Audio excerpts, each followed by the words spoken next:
Pada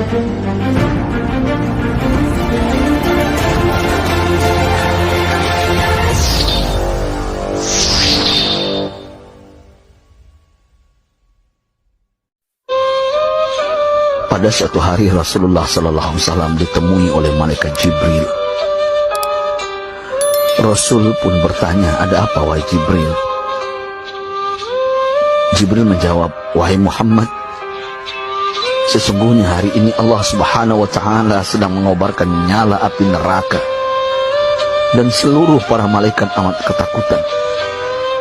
Mereka tidak tahu harus bagaimana. Untung aku ingat," kata Jibril, "bahwa engkau Muhammad adalah sumber cinta dan sayang Allah Subhanahu wa Ta'ala kepada alam semesta. Dengan alasan itu aku kesini, bertabaruk mengambil berkah dengan cinta Allah kepada dirimu, ya Rasulullah, ya Muhammad." Rasulullah terdiam beberapa saat, kemudian bertanya lagi, "Wahai Jibril, ceritakan padaku bagaimana neraka itu sesungguhnya." Jibril menjawab, "Wahai Muhammad, neraka itu bagaikan lubang-lubang yang terdiri dari 7 tingkat.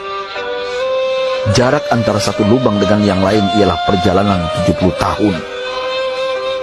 Lubang paling bawah adalah lubang yang paling panas." Nabi SAW meneruskan pertanyaannya, "Lalu siapakah penghuni lubang-lubang neraka itu, wahai Jibril? Sampaikan kepadaku, Jibril."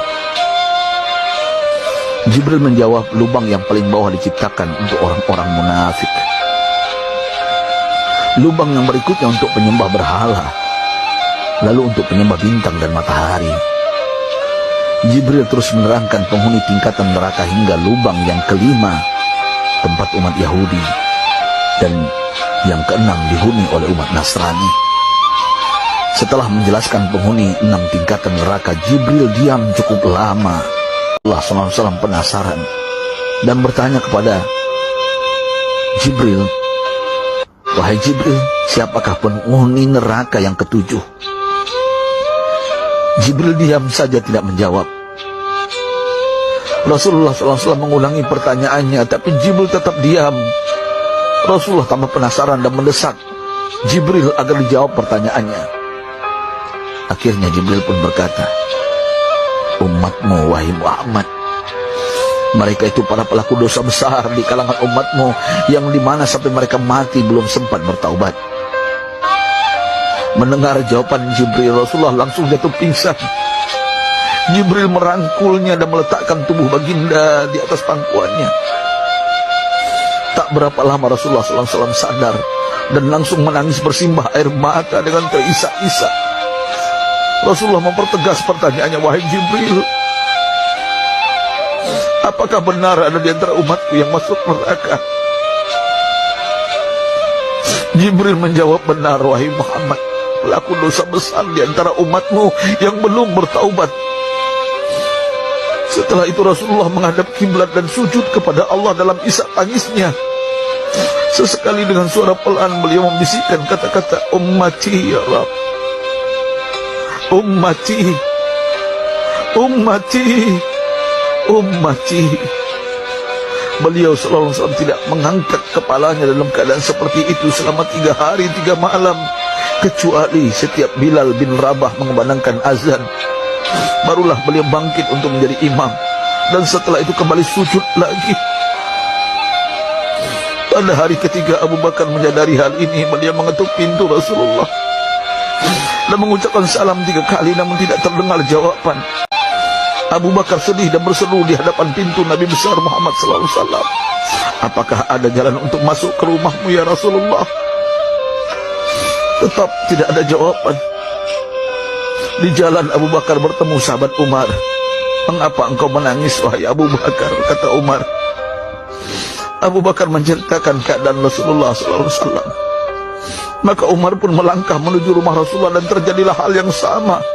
Umar pun pulang dan menangis. Di jalan Umar bertemu sahabat Salman Al-Farisi. Dengan terisak Umar bercerita kepada Salman hingga membuat dia amat sedih, namun tidak berani mengulangi hal yang sama. Salman melangkah menuju rumah Fatimah. radhiyallahu anha dan menceritakan hal itu. Setengah berlari Fatimah menuju rumah ayah tercinta dan mengetuk pintu sambil mengucapkan salam. Mendengar suara lembut putri tercinta, sejuklah dada Rasulullah. Beliau bangkit dari sujud dan membuka pintu. Alangkah terkejutnya Fatimah melihat Rasulullah ayah tercinta amat kurus dan pucat. Fatimah memeluknya lalu menangis, "Wahai ayah, apa yang terjadi? Mengapa engkau amat sedih seperti ini?" Rasulullah kembali menangis dan berkata dengan suara lirik, "Wahai Fatimah, belahan jiwaku, bagaimana mungkin aku tidak sedih sedangkan Jibril mengatakan akan ada kelak umatku yang akan masuk neraka." Sedangkan Jibril mengatakan akan ada kelak umatku yang akan masuk neraka. Subhanallah, betapa besar cinta Rasulullah kepada kita umatnya. Sahabatku, Rasulullah mencintai kita. Antaman ma'aman ahbabta, engkau akan berkumpul dengan orang yang kau cintai. Mari kita mencintai baginda Nabi besar Muhammad SAW yang mencintai kita umat yang tidak rela kita masuk neraka. Mari kita mencintai beliau dengan berselawat. Sahabatku, sampaikan, Rasul mengajarkan kepada kita, "Man dalla ala khairin falau mislu ajri fa'ili." Siapa yang menunjukkan kepada kebaikan, maka dia akan mendapatkan pahala seperti orang yang mengerjakannya. Mudah-mudahan ini menjadi pahala jariah bagi kita.